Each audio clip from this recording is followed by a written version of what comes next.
നമസ്കാരം. ഞാൻ കലാശാല മുരളി. ഒരു പ്രത്യേക ഗുഹാക്ഷേത്രത്തെയാണ് നിങ്ങൾക്ക് ഞാൻ ഇന്ന് പരിചയപ്പെടുത്തുന്നത്.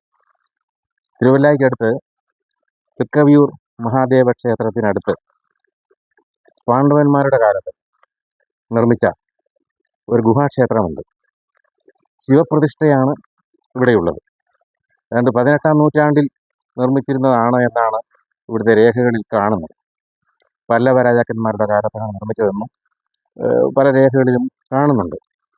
ഒരു ഭയങ്കര പാറ, ആ പാറ കിഴിച്ച് തുരന്ന് അതിനകത്താണ് ഈ ക്ഷേത്രം ഇരിക്കുന്നത്. ശിവലിംഗവും ഇപ്പോഴുണ്ട്. എന്നാൽ നിത്യപൂജയൊന്നും ഇവിടെ നടക്കുന്നില്ല. അങ്ങനെ ഒരു കുഴപ്പം മാത്രം ഇവിടെയുണ്ട്. പുരാവസ്തുവിൻ്റെ കയ്യിലിരിക്കുന്നത് കൊണ്ട് ആയിരിക്കാം ഈ ക്ഷേത്രത്തെ ശ്രദ്ധയില്ലാത്തൊരവസ്ഥയിലേക്ക് കൊണ്ടുവന്നിരിക്കുകയാണ്.